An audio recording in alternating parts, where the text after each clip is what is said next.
रावण जब तक रामलीला में मर नहीं जाता तब तक वो एक ही बात कहता है कि मुझसे लड़ने वाला कौन है, सामने आके दिखाए। जब शेर शिकार करने जाता है तो वो चाहे मेढ़ा की शिकार करे चाहे बकरे की शिकार करे, ये शेर में ये क्वालिटी होती है कि वो दोनों में बरोबर ताकत लगाता है, जबकि उसे मालूम है कि मैं बकरे को तत्काल मार दूंगा और मेढ़ा में ताकत लगाना पड़ेगा। ये बात ठीक है कि शेर जब शिकार करता है तो बराबर की ताकत लगाता है जी। लेकिन गीदड़ गांव-गांव से भागता है। जिस तरह से गांव-गांव जाके भारतीय जनता पार्टी की सरकार ने योजनाओं का लाभ पहुंचाया है, इसके बाद 50 वोटों से तुम्हारी जीती भाजपा, अब की दरबार विधानसभा से 50,000 से अधिक वोटों से जीतेगी, मैं तुमसे कह रहा हूं। लेकिन अब की तो 50 को फादलो खत्म करती हो तुम। भाई 3 तरह के नौता होता है हमारे गांव में, एक तो थोकबंदी को तो 4-5-6 थोक होता है, एक थोक से एक आदमी नोट, एक हो तो घरपत को, वो एक हो तो धुआं बंद। अब की तुमने घरपत के नोता पहले बहुत कर ले, अब की धुआं बंद एक नोता।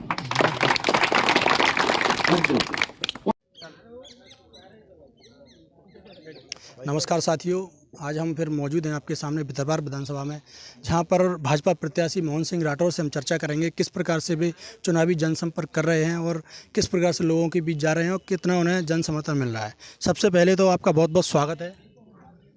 आप आज़ाद चैनल को मैं अपनी तरफ से बहुत बहुत बधाई देता हूं। जहां तक जन समर्थन की बात है तो आप क्षेत्र में मेरे साथ हो, मेरे दौरों में मेरे साथ हो। मैं इस चुनाव को नहीं लड़ रहा, इस चुनाव को या तो भारतीय जनता पार्टी का कार्यकर्ता लड़ रहा है और या फिर आम जनता लड़ रही है। आपको जब से दरबार विधानसभा में भाजपा प्रत्याशी घोषित किया गया है तो क्या क्या चुनौती के रूप में आप मानते हैं? जो पहले से 15 साल से एक विधायक डटे हुए हैं कांग्रेस के, उनको क्या चुनौती के रूप में मानते हैं? वो चुनौती है ही नहीं, वो एक बेईमान और भ्रष्टाचारी आदमी है जिसकी हकीकत केवल जनता के सामने उजागर करनी थी, और वो आपके भी माध्यम से पिछले 1 साल से मैंने की है। और अब मैं सीधी सीधी जनता से बात कर रहा हूँ और जनता उस बात में सहमत हो रही है। और जब भी किसी गांव में विधायक जाता है तब उससे सवाल करती है, तो कुछ गांव से तो वो बाहर से लौट जाते हैं, कुछ जगह जहाँ जाते हैं वहाँ उनके पास जवाब नहीं बनता, और जिस तरह के वो जवाब देते हैं उनको जनता समझती है। इसलिए मैं आपसे कह रहा हूं कि भारतीय जनता पार्टी के सामने भितरवार विधानसभा क्षेत्र में अब कोई चुनौती नहीं है। भारतीय जनता पार्टी 50,000 से अधिक वोटों से चुनाव जीतेगी। अभी मैं यहाँ पर आया हूँ आपके जनसंपर्क में, तो मैंने देखा है लोगों के हाथ में एक खूनी पंजा नाम करके एक कागज़ चल रहा है, वो क्या मतलब है सर उसका? देखिए, दरअसल क्या है कि एक एडवोकेट है, धाकड़ समाज से हैं, किरार समाज से हैं, वो सूचना के अधिकार में तमाम सारा काम करते हैं। तो उन्होंने एक दिन लाके मुझे एक जानकारी दी कि प्रति वर्ष 3 करोड़ के हिसाब से उसे 15 करोड़ रुपया मिलता है। उस पैसे को कहाँ खर्च किया? क्योंकि जनता तो सदैव कहती है कि साहब हमारे यहाँ एक पट्टिका नहीं लगी, हमारे यहाँ कोई विकास का काम नहीं हुआ, हमारे यहाँ क्षेत्र में किसी प्रकार से कोई काम नहीं हुआ। तो उसकी जानकारी जो देखी उसमें मात्र 15 या 16 गांव हैं। उन 16 गांव में वो पैसा डाल के निकाला गया। उसके भाई भतीजे हैं 4-5, जिनके नाम भी हैं उसके अंदर, मेरे को याद नहीं रहते, पर वो नाम है, उनके खाते में डाल के वो पैसा निकाला। तो आप स्वयं चूँकि पत्रकार हैं, प्रेस से जुड़े हुए व्यक्ति हैं, आप उस लिस्ट को ले जाओ और उस गांव में जाके पूछो कि 474 में से जो 15 गांव उन्होंने बताए हैं जहां वो पैसा विकास में उन्होंने लगाना बताया है, उस गांव में भी अगर 15 रुपए का काम हुआ हो तो हम सब उनको धन्यवाद देंगे। भारतीय जनता पार्टी जिंदाबाद, भारतीय जनता पार्टी जिंदाबाद। तो जैसे आपने अभी बताया कि 15 उसमें जाके देखें, तो हमने एक बार विधायक जी से एक क्वेश्चन किया था, तो उन्होंने सीधा सीधा ये बोला था कि मोहन सिंह जी मुझ पर आरोप लगाते रहते हैं, अगर उनको ऐसी प्रॉब्लम है तो जाके वो मेरे खिलाफ कंप्लेंट क्यों नहीं करते और कोर्ट में केस क्यों नहीं करते? बहुत अच्छी बात की है। दरअसल क्या है, विधायक जी को पता है कि 3,500 करोड़ का या 35,000 करोड़ का चारा घोटाला हुआ था। चारा घोटाले में कोर्ट हुआ, केस हुआ, सब कुछ हुआ, लेकिन परिणाम सालों नहीं निकला। वो जानते हैं कि अगर मोहन सिंह राठौड़ केस करेगा, कोर्ट में जाएगा, तब तक चुनाव निकल जाएगा। तो मैंने तो ये निर्णय किया है कि जनता की अदालत में जाऊंगा, जनता के सामने चिट्ठा रखूंगा, किसी अदालत की मुझे आवश्यकता नहीं है। जनता उस गांव में अपने रिश्तेदार नातेदार से पूछ रही है कि भैया तेरे गांव में ये 1.5 करोड़ रुपया निकला है। पार गांव विधायक का खुद का, उस पार गांव में 1,51,00,000 पता नहीं 96,000 कितना पैसा उन्होंने निकाला है। और उस गांव की स्थिति है, वहां के पूर्व सरपंच हैं अतर सिंह, जिनके कार्यकाल में वो पैसा निकला।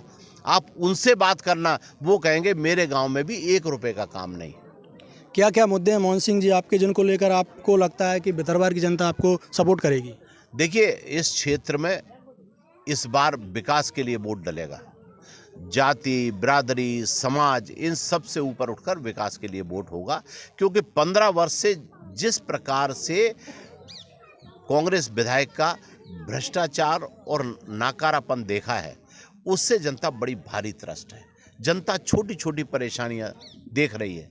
और ये जो सगुफे चल रहे हैं ना कि 2-2 हज़ार में वोट खरीदेंगे पार्टी के लोग, चूँकि पैसा बहुत है, 15 करोड़ है, तो 2,000 में वो वोट खरीदेगा। तो ये जनता बहुत अच्छी तरह से जानती है कि भारतीय जनता पार्टी 1250 बहन को देती है, दिवाली पे 1500 और आगे 3,000 रुपये तक देगी। 1,000 रुपया कम सम्मान निधि के देती है। मैं सिर्फ कैश की बात कर रहा हूँ, हज़ारों रुपए के तो लाभ दिए हैं। तो इस तरह से 4,500 रुपये अगर प्रतिमाह जिसको मिल रहे होंगे, साल में 48,000 और 5 साल में 2.5 लाख, तो विधायक जी इस बार ये दिमाग से निकाल दें कि 2,000 रुपये का वोट खरीद सकते हैं। इस बार कोई भी 2.5 लाख रुपए के लिए उनका 2,000 का वोट देखने वाला नहीं है। मैं आपसे कह रहा हूँ, इस बार 50,000 से अधिक वोटों से भारतीय जनता पार्टी और कमल का फूल यहाँ चुनाव जीतेगा। क्योंकि मध्य प्रदेश की सरकार पिछले 20 साल से है, अगले 20 साल तक रहेगी।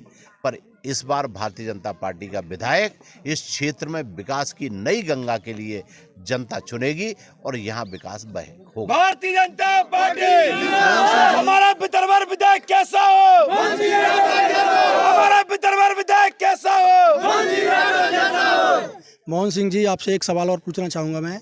अभी हाल ही में ज्योतिरादित्य सिंधिया जी ने जो भितरवार में सभा ली थी, तो विधायक जी का, माननीय विधायक जी का एक वीडियो वायरल हो रहा है। उसमें वो ये कह रहे हैं कि जो व्यक्ति खुद गुनाह में 1.5 लाख वोटों से हार कर चुनाव आ गया है, वो बंदा आके यहाँ पर लोगों को ट्रेनिंग दे रहा है। इस बारे में क्या कहना चाहेंगे? दरअसल क्या है कि रावण रामलीला हम रोज देखते हैं, आजकल दशहरा आने वाला है। रावण जब तक रामलीला में मर नहीं जाता, तब तक वो एक ही बात कहता है कि मुझसे लड़ने वाला कौन है, सामने आके दिखाए, और हंसता रहता है।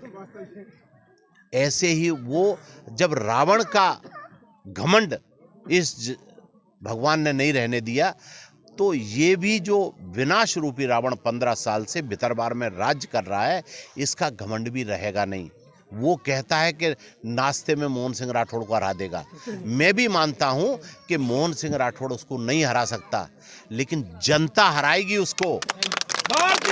मैं नहीं हराऊंगा, जनता हराएगी। और गलत फहमी दिमाग से निकाले, जनता ने उसको बनाया था। तो आप मानते हैं कि वो रावण है? मैं तो विनाश का रावण कह रहा हूं। दशहरे पे मरता है। 17 तारीख को ये जनता विकास के लिए, 17 तारीख को विकास के लिए कमल के फूल पर भारतीय जनता पार्टी को जिताने के लिए वोट करेंगे। और 3 दिसंबर को हम और तुम फिर आमने सामने होंगे। बिल्कुल होंगे। 50,000 से अधिक वोटों से भारतीय जनता पार्टी यहाँ से चुनाव जीतेगी। भारतीय जनता पार्टी। मोहन सिंह जी, चलिए आप ये बात कह रहे हैं, तो एक बात और मुझे याद आ गई है कि भितरवार जो विधायक हैं अपने लाखन सिंह जी, आज क्या पूरे सवाल मैं उन्हीं के लेके आया हूँ। आज आपसे वही सवाल करूंगा कि जो विधायक लाखन सिंह हैं, उनका भी परसों का एक वीडियो वायरल हो रहा है। उसमें वो ये कह रहे हैं कि शेर के सामने चाहे बकरा हो या मेढ़ा हो, वो दोनों में बराबर ताकत लगाता है, जबकि उसको पता है कि इस बकरे को जल्दी निपटा देगा और उसको मेढ़े को थोड़ा टाइम लगेगा। तो कहीं ना कहीं उन्होंने इनडायरेक्टली तुलना आप लोगों की और अन्य जो चुनाव लड़ रहे हैं उन लोगों की बकरे और मेढ़े से तुलना कर दी है, और वो खुद को शेर बता रहे हैं। आपको क्या लगता है? ये बात ठीक है कि शेर जब शिकार करता है तो बराबर की ताकत लगाता है जी। लेकिन गीदड़ गांव-गांव से भागता है। मैं आपको कह रहा हूँ, मैं आपको कह रहा हूँ, क्या पड़े हुए चक्कर में, मैं आपसे कह रहा हूँ, शेर की बात ठीक है, लेकिन गीदड़ अगर शेर की बात करे, लोमड़ी अगर शेर की खाल पहन के अगर डांस करे, तो लोग जानते हैं। जनता की अदालत में अपना अर्जी लेके आया हूँ, अर्जी मेरी, मर्जी जनता की। तो क्या लगता है कि जनता आपको इस बार जिता रही है फिर? अरे यार, मैं तुमसे कह रहा हूँ, 50,000 वोटों के अधिक वोटों से। मैंने 3 साल पहले भी कहा था तुम्हें एक इंटरव्यू में, मैंने कहा मुझे नहीं पता कि टिकट कैसे मिलेगा, लेकिन मैं उतनी मेहनत करूँगा कि 7 जनवरी को जब भितरवार विधानसभा का गठन हो, तो भारतीय जनता पार्टी के विधायक के रूप में भितरवार से शपथ ग्रहण करूं, ये मुझे पता। टिकट से मुझे एक बात और याद आ गई है मोहन सिंह जी, आप बुरा ना माने, पर एक बात और पूछूंगा मैं लास्ट आपसे, ये कि जो कुछ लोग टिकट मांग रहे थे, 5-7 लोग, आपको क्या लगता है कि वो सब आपका सपोर्ट करेंगे? अरे तुम 5-7 की बात करते हो, भारतीय जनता पार्टी के 10,000 कार्यकर्ता ऐसे हैं कि जिनमें से किसी को भी टिकट मिलता तो चुनाव जीतता। हम लोग सब उसके साथ होते, मुझे टिकट दे दिया तो सब मेरे साथ हैं, जिससे चाहो। ये सब खड़े हैं, ये सब साथ हैं, दिलीप सिंह रावत जी खड़े हैं, नरेंद्र जी खड़े हैं, मतलब अभी केशव बघेल जी हैं, सारे लोग सब साथ खड़े हैं, सब साथ दे रहे हैं और देंगे ही, क्योंकि सब भारतीय जनता पार्टी के समर्पित कार्यकर्ता हैं। भारतीय जनता पार्टी में दायित्व मिलता है, ये टिकट नहीं है, ये दायित्व है। इसको झेलने के लिए बहुत दम चाहिए। मैं तो कह रहा हूँ, ईश्वर मेरे बड़े नेतृत्व ने जो मेरे ऊपर विश्वास व्यक्त किया है, मैं उस पर खरा उतर जाऊं, ये मेरे जीवन की सबसे बड़ी तपस्या है। भारतीय जनता पार्टी जीतेगा भाई, जीतेगा। और उन्होंने बताया कि किस प्रकार से वो भितरवार विधानसभा में सक्रिय हैं, और हम लोग आपको दिखाते रहेंगे रोज। हाल ही में जो उन्होंने